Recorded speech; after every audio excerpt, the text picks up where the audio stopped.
नमस्कार दर्शक बंधु उत्कल 24 न्यूज को स्वागत करुछि। आसंतु नजर देबा आजिर खबर परे। 2 दिनिया राज्य स्तरीय सारस्वत महोत्सव और कविता कुंभ 2025 उद्घाटित।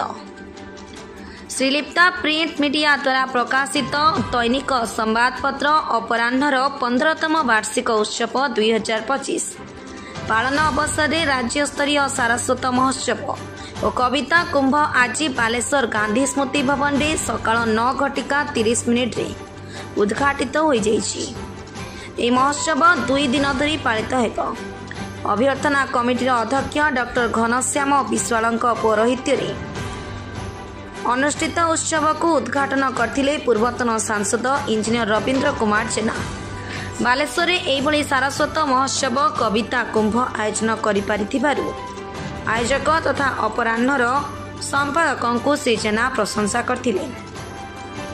मुख्य अतिथि भाव सरकारी दलर उपमुख्य सचेतक तथा रेमुणा विधायक गोविंद चंद्र दास, वरेण्य अतिथि भाव पूर्वतन मंत्री तथा जलेश्वर विधायक अश्विनी कुमार पात्र, सम्मानित अतिथि भाव फकीरमोहन साहित्य परिषदर पूर्वतन सभापति डॉक्टर लक्ष्मीकांत त्रिपाठी, बालेश्वर प्रेस क्लबर सभापति विप्लव कुमार महांती जोगदे कवि साहित्यक सारस्वत साधकों मृत्यु नहीं सेमानंक द्वारा रचित कालजयी पुस्तक सबुदिन सेमानंकु अमर करी रखिथाए बोली वक्तव्य कहिथिले। एथिरे बाहरु सारस्वत साधक सांबादिक समाजसेवी प्रमुख जोग देथिले। श्रीलिप्ता प्रिंट मीडिया बालेश्वर पक्षरु 28 खंड पुस्तक अतिथि मानक द्वारा उन्मोचित होइथिला। एही सारस्वत महोत्सव आसंता काली उद्यापित हेब। अपराह्न संवादपत्रर संपादक वंशीधर जेना, श्रीलिप्ता प्रिंट मीडियार प्रकाशिका श्रीमती लक्ष्मीप्रिया दास समेत अभ्यर्थना कमिटीर समस्त सदस्य माने उपस्थित थिले। Dream it, live it, love it with GLR Infra. 2 BHK, 3 BHK crafted for you. Sophistication, comfort and a perfect view. GLR Infra. We craft your dreams. माने कविता महाकुंभ माने सबु साहित्य सबु राइटर माने जो मान को पाई आज ओडिसा लोक माने उत्साहित आज सेही महान व्यक्तित्व महान परंपरा को आज जो माने मने पकाई एकत्रित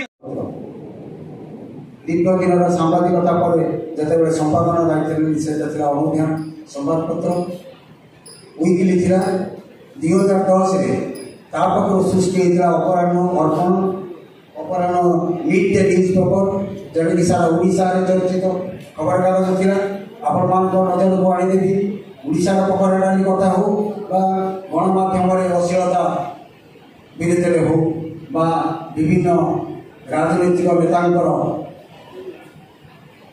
जो उन्मोचन हम मु कहीं एभलिया प्रोग्राम के अटेंड करने जो 28 पुस्तक एका संगे उन्मोचन हमारा सौभाग्य था।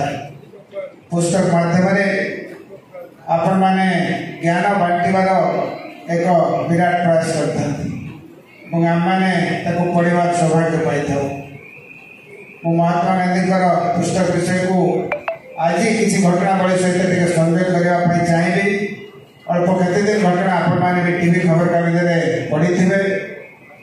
जड़े विदेशी नागरिक आसिले प्रधानमंत्री श्री नरेंद्र मोदी जी को इंटरव्यू करने प्रधानमंत्री इंटरव्यू समस्ते कर सौभाग्य पाती नहीं तो से व्यक्तित्व होते इंटरव्यू सरला जो सांबादिक मैंने पचारे ये इंटरव्यू विषय आप अनुभूति कौन कहते से कहले इंटरव्यू करने पूर्व 48 घंटा बाद 2 दिन फास्टिंग कर उपवास कर पचार कहीं उपवास कले से कहले उपवास ये कली कि उपवास कले महोदय मुआगर जी भक्त रखुले पूर्वतन सांसद एकाधार जड़े शिल्पपति समस्त दरदी बंधु से होती रवींद्र कुमार जेना महोदय आमर जलेश्वर विधायक अश्विनी पात्र महोदय सम्मान्य मंच समस्त ना नहीं आगे बसी समस्त सांबादिक बंधु